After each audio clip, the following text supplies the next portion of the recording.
Hello everyone, this is Afreen. Welcome to global online स्पर्धा परीक्षा। आज के इस वीडियो में हम बीएड सीईटी एग्ज़ाम के लिए इम्पॉर्टेंट और मोस्ट एक्सपेक्टेड क्वेश्चन जो पूछे जाते हैं उसको मैं आज के वीडियो में कवर करने वाली हूँ। और स्टूडेंट, जो आपका टीचिंग एप्टीट्यूड ये एक यूनिट, ये एक सेशन है, ये यूनिट पर आज का हमारा थर्ड लेक्चर है। और स्टूडेंट, जो टीचिंग एप्टीट्यूड है वो आपके एग्जाम में 30% मार्क्स की पोजीशन रखता है। और स्टूडेंट, ये बहुत ही सिंपल क्वेश्चन होते हैं इस सेशन में आपको, और आपको समझ में आएगा कि ये सेशन जो है बहुत ही सिंपल होता है, बहुत ही ईजीली समझ में आता है। सो स्टूडेंट्स, जैसे कि आप सभी जानते हैं कि आपका जो बीएड सीईटी का एग्ज़ाम जो है बहुत ही नज़दीक आ गया है। उसका डेट भी आपको पता चल गया ही होगा कि 21 अगस्त 2022 को होने वाला है एग्ज़ाम, जिसमें जो हम आपके लिए जो एक कंप्लीट कोर्स आपके लिए हम लेकर आए हैं। इसमें आपको जो है वीडियो फॉर्म में लेक्चर्स होंगे, और हमने हर एक वीडियो को जो है हर एक लेक्चर को जो है वीडियो फॉर्म में कवर किया है, सो दैट आपको समझने में बहुत ही आसानी होगी।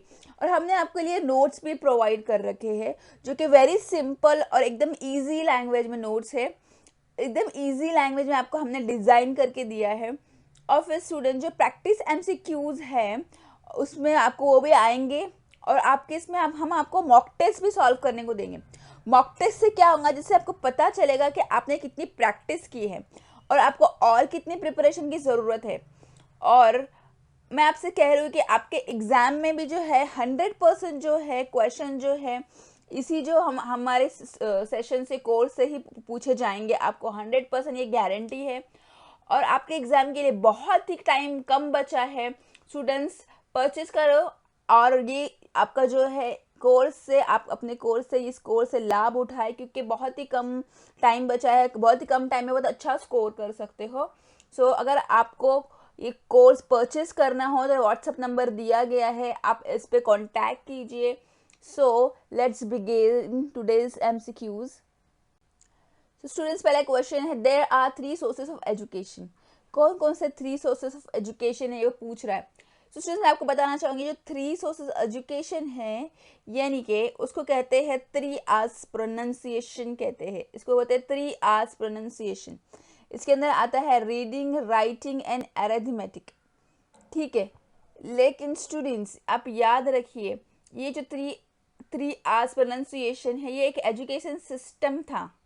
और स्टूडेंट्स को जो है एक इक्वेशन सॉल्व करने को कहते थे, फिर उसको एनालाइज करने को कहते थे। क्योंकि देखिए, हम कोई मैथ्स का कोई इक्वेशन सॉल्व करते उसको हम लर्न नहीं करते।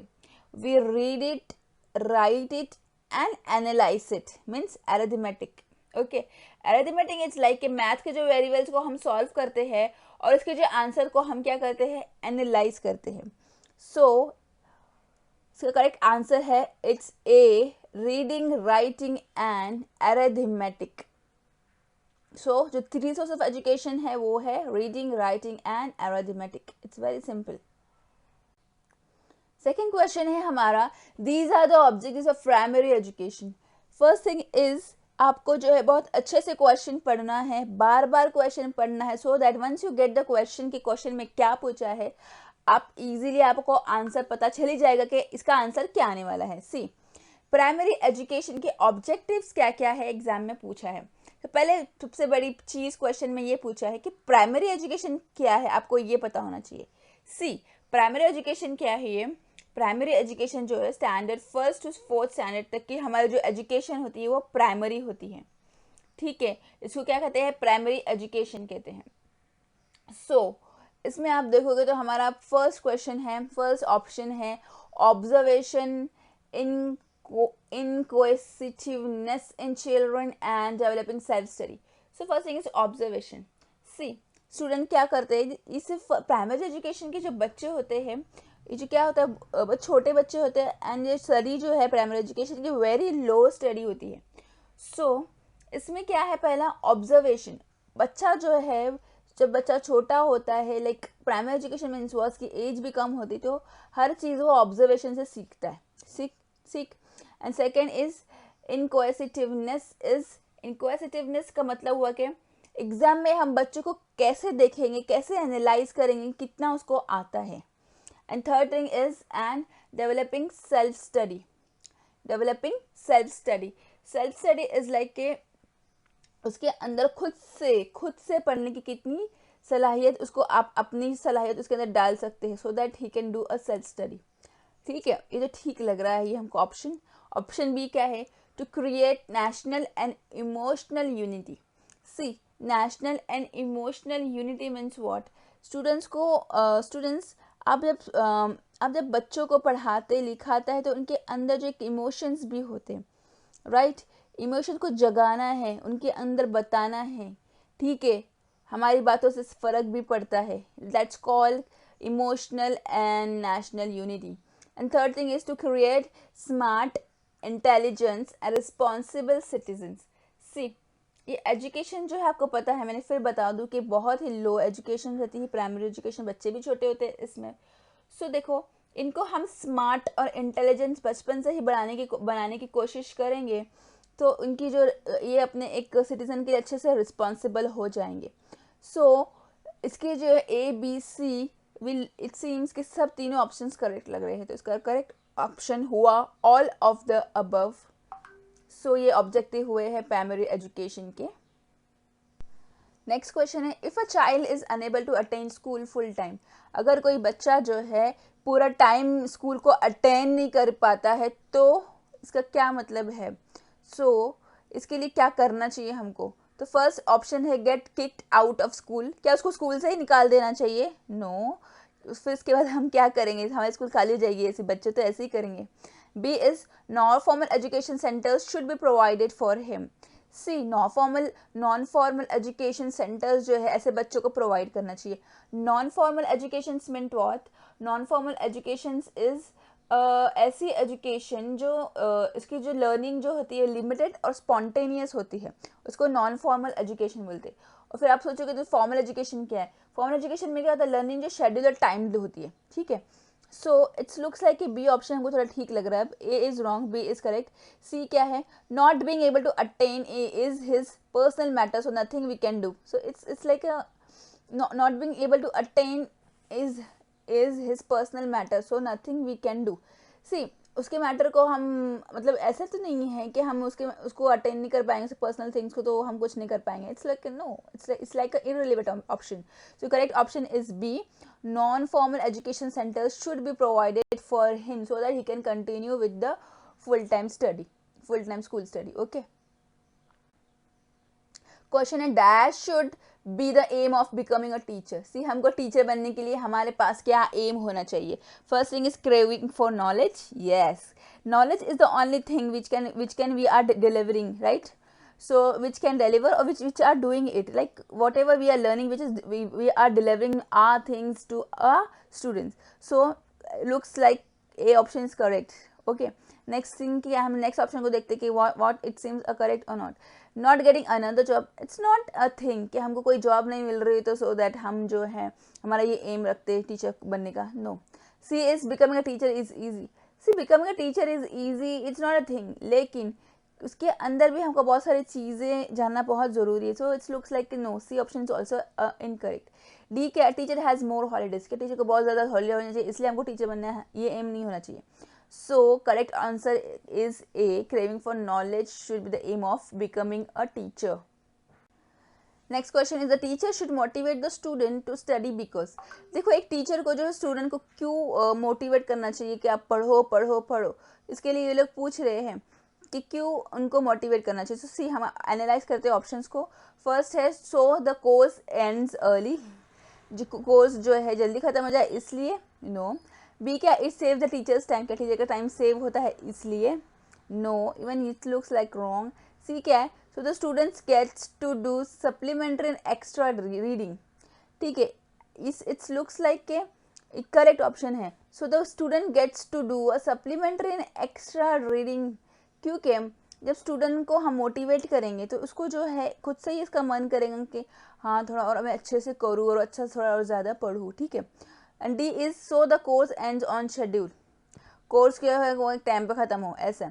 सो C is the correct option कि बच्चों को हम मोटिवेट करना चाहिए so that student gets to the supplementary and extra study. ठीक है, अच्छे से और ज़्यादा पढ़े। सो करेक्ट आंसर इज सी।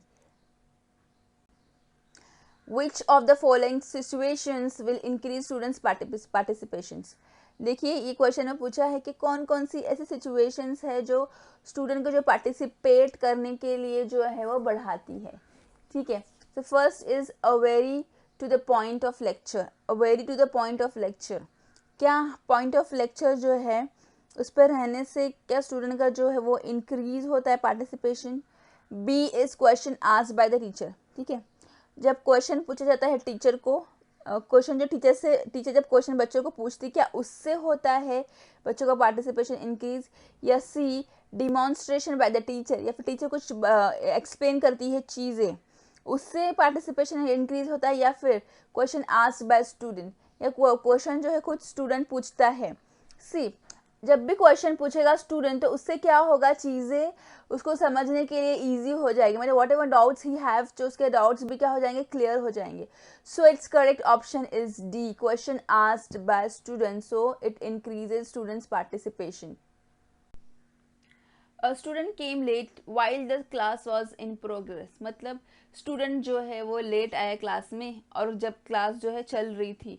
सो हम बीइंग अ टीचर हमको क्या करना चाहिए ये बता रहा है हमको। सो ए ऑप्शन है, हम देखते हुए आंसर्स क्या है। ए ऑप्शन है he will not be accepted in the class, के क्लास में उसको नहीं लिया जाएगा।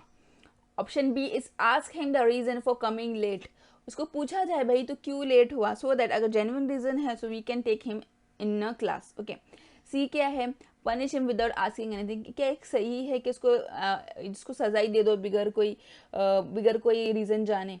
सो it's looks like no. D क्या है, make him angry in front of all students, सब स्टूडेंट है क्लास में मौजूद, उनके सामने जो है उसको एकदम गुस्सा दिला। So it's all option it's like A C और डी, ये तीनों ऑप्शन इज लाइक कि no, incorrect. So B option is the correct answer, ask him the reason for coming late, उसको पूछा जाए कि भाई तो क्यों लेट हुआ है एंड इसका जेन्युइन रीजन हो सो फिर take him in a class. Okay, so correct option is for if a student come late while the class was in progress, so ask him the reason for coming late. Next question is, if one of your students falls into a bad habit you will what do? See, question में पूछा है कि अगर आपका कोई student जो है वो अगर कोई ऐसी या गंदी चीज़ में मुब्तला हो गया है या फिर गंदी चीज़ में फॉलन हो गया है, so what you can do is, so हम ऑप्शन देखेंगे कि what if you can do. तो पहला ऑप्शन है he will be expel from school, क्या उसको स्कूल से ही निकाल देंगे, हम स्कूल से एक्सपेल कर देंगे। No. B is ignoring him, उसको तो ध्यान ही नहीं देना चाहिए, जो कर रहा है कर भाई, कहीं पे जाता है जा, अपनी लाइफ पूरी स्पॉइल कर, ऐसा बोलेंगे। No, B A and B looks like incorrect. C क्या है, meet him privately and discuss with him, C is like कि उसके पास जाइए, आप पर्सनली मिलिए, उसके साथ डिस्कस करिए कि भाई क्या हुआ है, what makes you to fallen in such habits. ठीक है, क्या हुआ है, कैसे हुआ है, सो दैट आप जो है इस चीज़ के अंदर पड़ गए हो। सी लुक्स लाइक ओके, अब तक का ऑप्शन में सी थोड़ा ठीक लग रहा है हमको। What is D, make him angry in front of all of the students, बिल्कुल ही रॉन्ग है, ऐसा करने से जो है बच्चे का कॉन्फिडेंस लेवल भी लो हो जाता है और बच्चा जो है और फिर आपको करके बताएगा कि देखो मैं और कितना गंदी चीज़ में और कितना जो है बुरी चीज़ में और मैं आगे आपको बढ़ के दिखाऊंगा, ऐसा कहने लगेगा फिर। So correct option is C, meet him privately and discuss with him. अगर कोई स्टूडेंट जो है कोई गलत चीज़ों में गलत हैबिट में पढ़ रहा है तो फिर correct option is you as an teacher, आपकी रिस्पॉन्सिबिलिटी है कि उससे आप मिले पर्सनली और उसके साथ डिस्कस करें कि भाई क्या माजरा है। सो हमारा नेक्स्ट क्वेश्चन है, which of the following statement is incorrect. C incorrect पूछा है, करेक्ट नहीं पूछा है, ध्यान में रखना है। इनकरेक्ट क्या है, सो हमको वो देखना है कि कौन सा सही है, इसको असाइड रखना है, कौन सा गलत है, दैट इज वो वाला क्वेश्चन, वो वाला हमारा आंसर होगा। सो फर्स्ट है क्वेश्चन कि a curriculum that does not suit student should not be imposed on them, मतलब ऐसी चीज़ जो स्टूडेंट को अच्छा नहीं लगता है फिर भी उसको ज़बरदस्ती बोले कि आप करो आप करो आप करो, like during a curriculum. So it's like आप नहीं करो, सॉरी आप नहीं करो, ठीक है, आपको जो चीज़ अच्छी नहीं लगती आप मत कीजिए।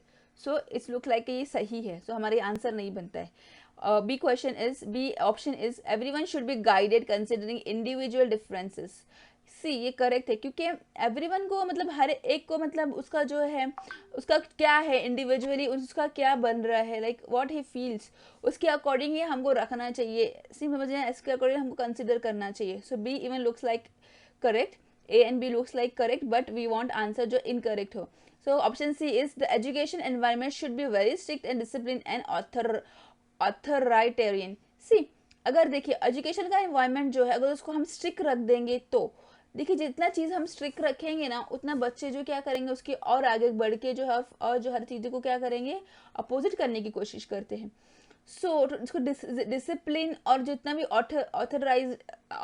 ऑथराइटेशन जितना भी रहेगा, सो उसको क्या करना है स्ट्रिक्ट करेंगे तो क्या होगा, उसकी वजह से क्या होगा बच्चे में और जो है मेंटल डिप्रेशन पड़ना शुरू हो जाएगा। सो जितना हम चीज़ों को ईजी रखेंगे उतना बच्चा हर चीज़ को एक्सेप्ट करने की कोशिश करता है ईजिली। तो सी लुक्स लाइक अब तक का इनकरेक्ट ऑप्शन। और डी देखते हैं हम क्या है। Student should be prioritize in the educational process. It's looks like correct option, क्योंकि स्टूडेंट को जो है उसको जो एजुकेशन प्रोसेस में उसको पहला प्रायोरिटाइज देना ही चाहिए, क्योंकि हर एक चीज़ हम जो स्टूडेंट के एजुकेशन के लिए ही कर रहे हैं। ठीक है, सो इसलिए स्टूडेंट को हर एक चीज़ में प्रायोरिटाइज करना चाहिए। So option C is the incorrect option which was asked in the question की जो चीज़ गलत है वही बताओ। तो गलत हमको ऑप्शन इज है the educational environment should be very strict and discipline and authoritarian. So हमारा आंसर हुआ सी। सो स्टूडेंट्स आज की वीडियो में हमारा इतना ही था। हमने जितने भी क्वेश्चन सॉल्व किए हैं आप जस्ट देखिए क्वेश्चन में क्या पूछा है अकॉर्डिंग टू दैट, क्योंकि कभी कभी क्या होता है इनकरेक्ट पूछा रहता है, कभी करेक्ट पूछा रहता है, तो वो चीज़ हमको याद ही नहीं रहती है। वी गोज विद करेक्ट वाला, कभी कभी इनकरेक्ट पूछा रहता है वी गोज विद करेक्ट, और कभी कभी करेक्ट पूछा रहता है वी गोज विद इनकरेक्ट, ऐसे भी हो जाता है। सो स्टूडेंट्स हमको बहुत ही ध्यान से क्वेश्चन पढ़ना है, जो आपको अप्रोप्रिएट ऑप्शन लग रहा है उसको उसके अकॉर्डिंग लिखना है। ठीक है, तो फिर आज का वीडियो हमारा पसंद आया तो आपको प्लीज़ आप share like and subscribe my YouTube channel. Thank you, best of luck for exams.